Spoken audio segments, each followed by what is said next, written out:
What is up, ladies and gentlemen? This is Jordan Kurtz with the comments from the Peanut Gallery podcast, as well as the MMA plug powered by DenverSportsBetting.com. You could also see me featured at Mile High Sports.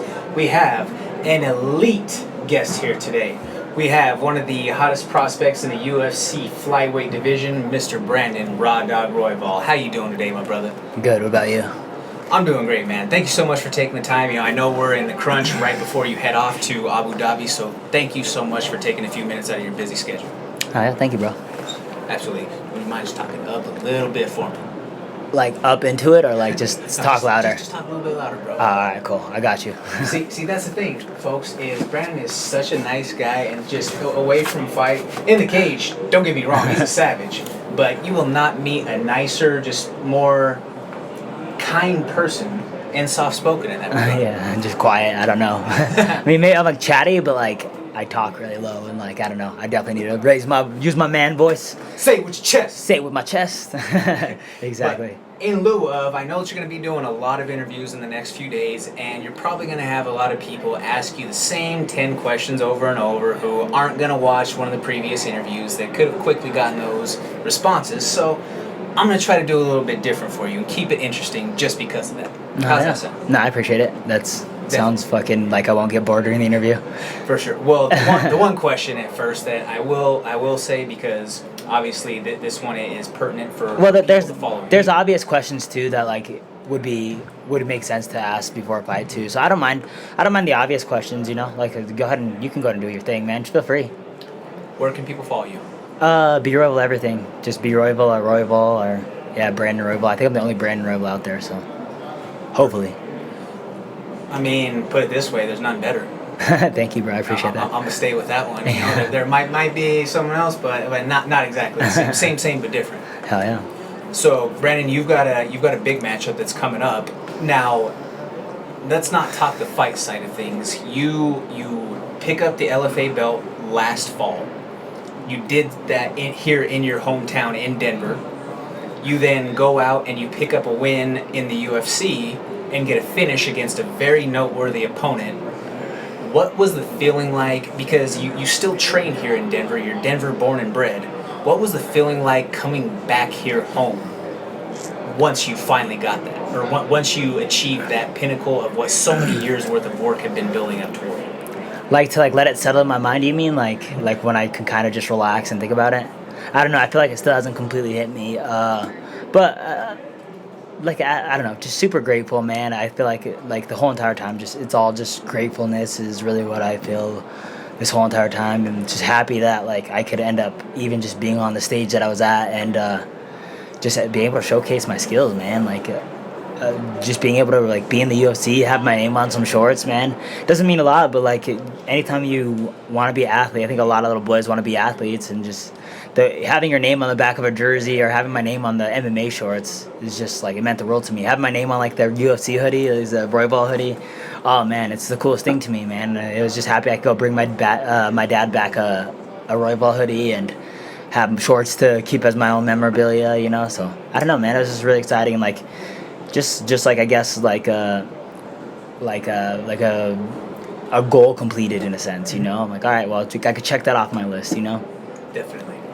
So being that you are Denver born and bred, when you came back in, was there a sense of, did you get some extra love like from the local community once you came back? Especially I know with your kid, with the kids that you used to work with, there was definitely a lot of love. Yeah, man, I represent Denver hard no matter what. I feel like even like with the LFA, I just yell at Denver and stuff. So I always represent Denver and Colorado, man. I love this place. But yeah, I got a lot of love, man. I even seen because my parents grew up in the north side Denver, and I saw like I was the background of like the north side community or whatever, and like a Denver public community. They had me in the background of it and stuff. They're like, we got a north side kid coming up, ready to fight in the UFC and stuff. So it's cool seeing that, and like it's cool just like I don't know, just riding a little bit of momentum, and then just being able to carry like Denver with me in a sense, and just have that with me and a little piece of me, and like I can just represent all that too, So it's pretty cool. And like I said, it was really cool coming back to the kids, man, too, because because I used to work at a juvie, if anybody didn't know before then, but when I went back in there, they're like, I thought you were never gonna come back. They were so excited, like they're like, I didn't think you were coming back afterwards, because what happened was I got signed to the UFC. I went to work and just continued everything as normal, but I didn't tell anybody. I told my manager, and that's it. And I was like, I got signed to the UFC. I gotta go these 2 weeks, and it was virtually the next week. So I went immediately vacation, and my manager was like, all right, cool. And then I told probably a few work friends, but it blew up, and like obviously word to mouth, it went down. So by the time I walked in, I didn't know if they even knew I had a fight. But when I walked in, they're like, "Oh my God, he's back!" And like, yeah, so they're all running out of their rooms. You have to open the door, but like I was opening their doors, running out of the rooms. They're all jumping all over, and it was cool, man. It was really cool, and it was cool to see that they're happy for me, and it was like a little thing that we could do together. And it's cool, like now like time's passing, and like I guess I've worked there for so long that I've gone on, and like I got like kids have got out of jail and stuff by then, so now they're out, and like they're communicating with me and like just saying like, hey man, like it's cool to see that, and like vice versa, it's cool to see them, like we both made it out of jail, you know what I'm saying, like in a sense, like I was just working there, but like man, even then, like it feels like a prison when you get trapped into that 9 to 5 life, and like it felt like I was never gonna leave that lifestyle. So the fact that I can make it out, and then the kids are making it out, and like I don't know, just it's cool that they can see that. Like I think it's good for them to see that. Fuck man, I sucked at school. Like I'm not an intelligent person or anything. Like I work hard, and like that's what gets me by. But as far as that goes, it's all work ethic, and like if they can see that, and I'm communicating with them, brushing shoulders with them daily, talking with them daily. They're seeing where I'm coming from. I see where they come from. All this stuff, and it's not unrealistic that they can make their dreams come true. I think it's really good for someone, especially that comes out of a bad place or like coming out of jail, man. You're like, well, what am I gonna do, man?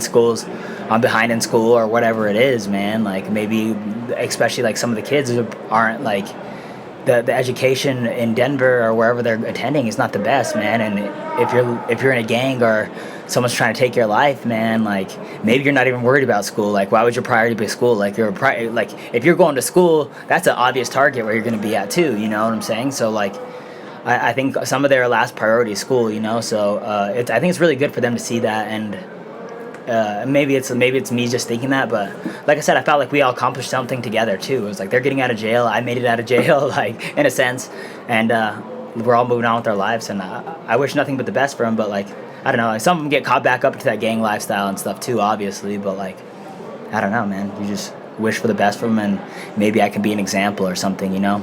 I thought that it was a really cool post that you shared when not too long following from your fight, you shared a message that one of your former kids had shared that said, you know, like, hey, this guy used to break up my fights when I was at Lookout, and now he's in the UFC, you know, and he's a world ranked guy.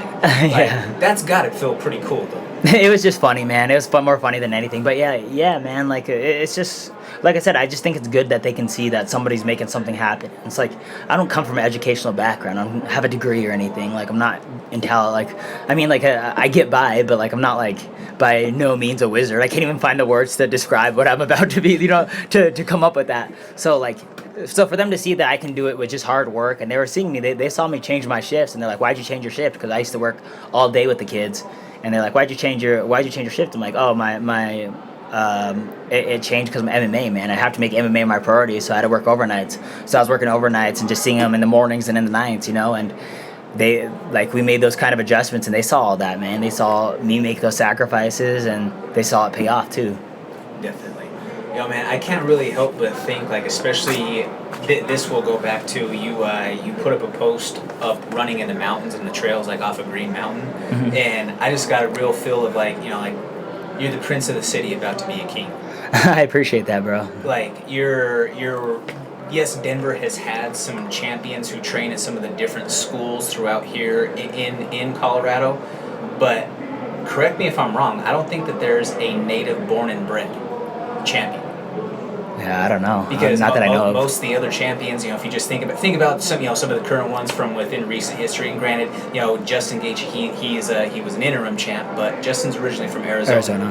You have Rose. Rose is originally from Wisconsin. You know, you have some of these other fighters who were champions and based out of Colorado.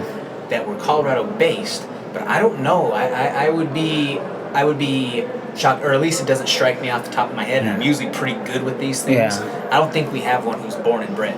Yeah, I think Corey Sandhagen's going to be a title contender. I think he's going to get the belt for sure sometime in his life. So I'm excited for him to see that, or excited to see that for him. So Oh yeah, that's going to be a great for him. And like I said, it's great for Colorado, man. It's great for anybody, any kid to see that.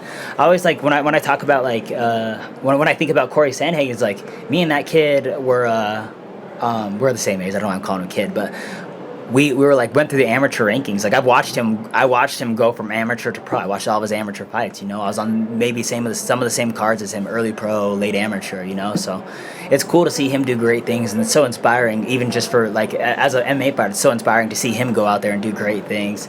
That I'm sure that in his community, in his neighborhood, and all that stuff, he's inspiring people all over, man. So it's great to see him make that jump and just make those sacrifices to what it is to become a world-class fighter. Absolutely, man. Absolutely.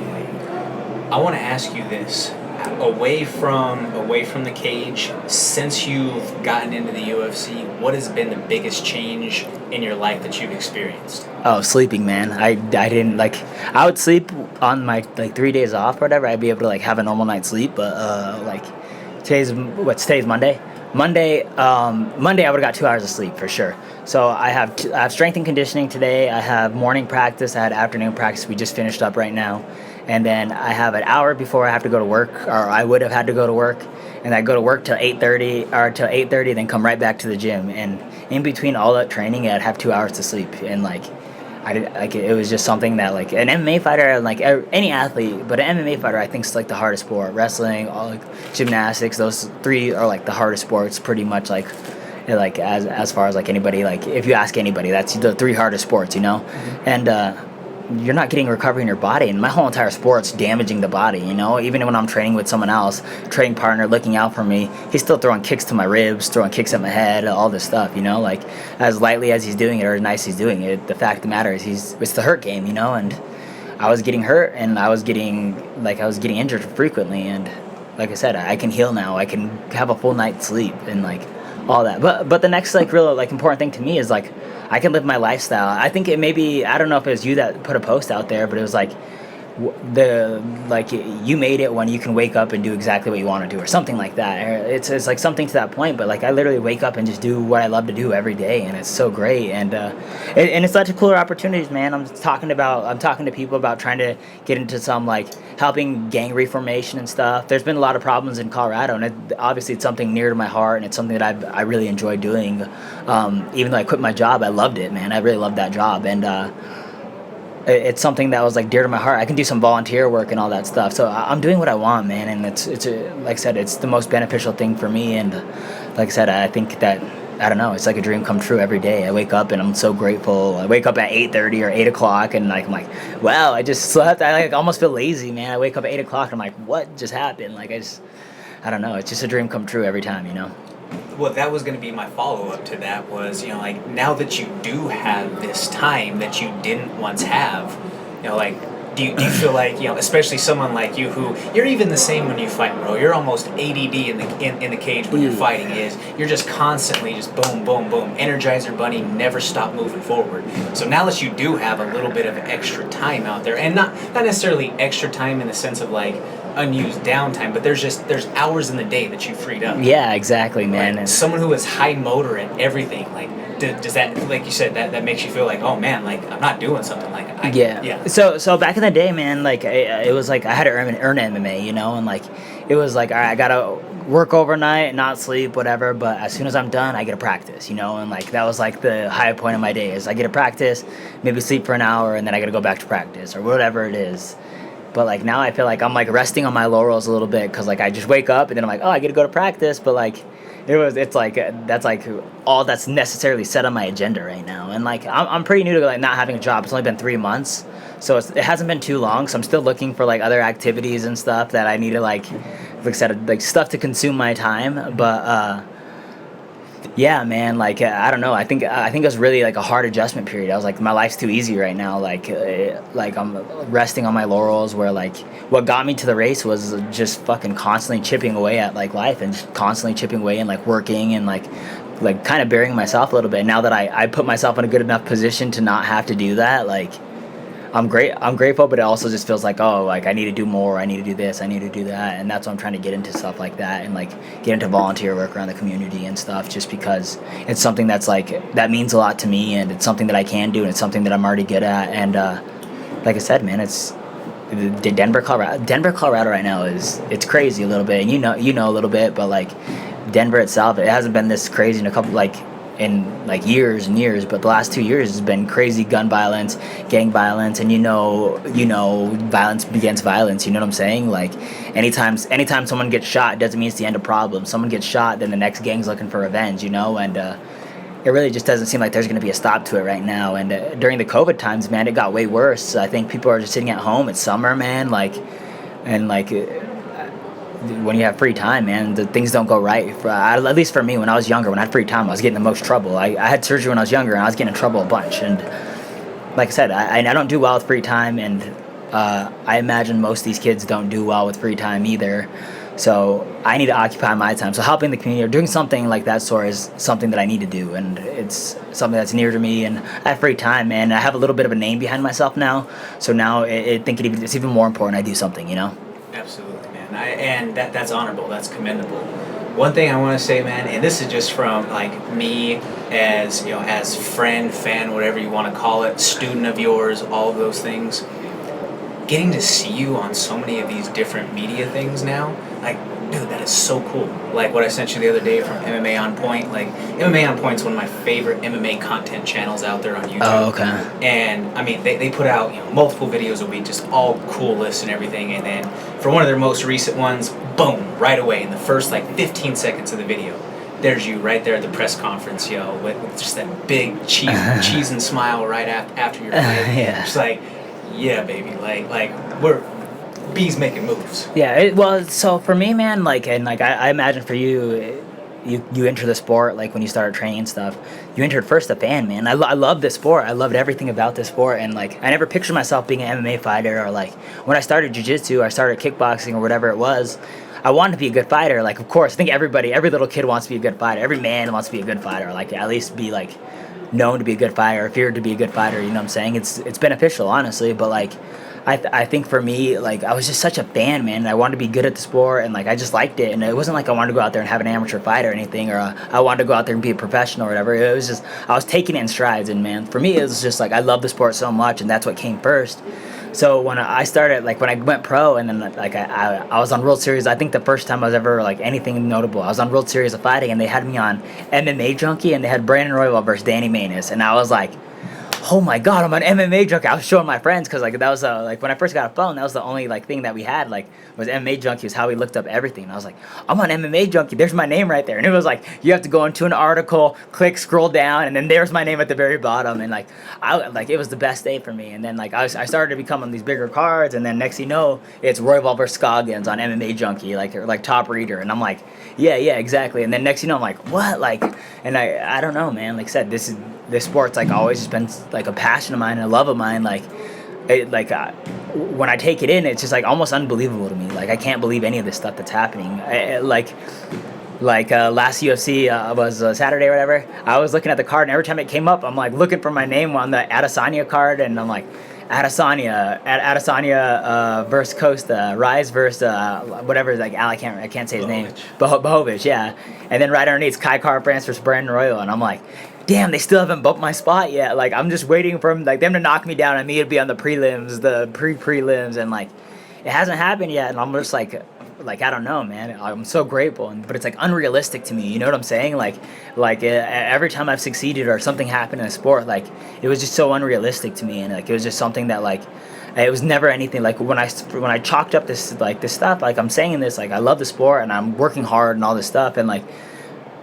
But like I don't know, man, it's starting to pay off, and like you're starting to see things, and I'm starting to see my names in articles, and I'm like I'm having people interview me that I'm like super excited. You know what I'm saying? And like I don't know, it's just I never pictured any of this stuff, and like I'm just like it's just like I'm more of a fan than anything still, and to this day I'm still in disbelief of what happened, and I'm still like ready for it to all go away, and just waiting for it to like all fall underneath me, and just ready to start back to working again. I'm like, all right, well, this is only gonna last for so long, but like it's here, man. Capitalize on it, and like I gotta embrace it, and I love it, and I'm so happy, and like I really do just wake up so happy about the whole entire thing. But like I don't know, man, like like I just never see myself going this far. So like you say you see me on these things, I'm the same way, man. Every time I've ever seen my name in an article, I'm like, what? Like, what? Or like when someone wants to interview me, I'm like, you guys want to talk to me? Like, why? Like, but it's just cool, man. Like, I don't know. I love it, man. Like I love seeing the passion even that you talk about in terms of being a fan. So real quick, so we can tie this up. I know that you got a lot of things that you got to take care of. What day are you fighting? I'm fighting September 26th. What is the card? UFC 253. Yes, sir. Yes, sir. So, UFC 253, my man, Brandon RawDawg Royval, he will be the feature fight on the main card of that night. My man, thank you so much for taking the time. Real thank quick, you, bro. one last time, where can people follow you? Follow me at Royval and everything. And just a quick shout out too. I want to thank EAP Sports too, because here's another thing that won't be possible is I have a big sponsor that helps me out on a week-to-week basis and helps me out. So I have Ed and Cyrus just help me out, and they hit me up right after my fight, and they're like, "Do you want help? Do you like we believe in you?" And like that's even more important. It's like that's another thing that's like with this whole entire thing is like I have people messaging me and stuff, and like I believe you could be champion. I'm like, you do? Like fuck, man. I don't know, like. You think that? Like, so I don't know. It's just cool, man. And like I said, it's just always just a utter surprise to me. And like, I'm just so happy that this is my life now. And like, I got to make something of it. I got to go out there and put a show on Kai Car France. Otherwise, just keep this lifestyle up. Cause you know what I'm saying? The more you win fights, the better my life has been every time. Every time I've ever won a fight, my life's improved, So I got to keep out there, keep chipping away, Absolutely.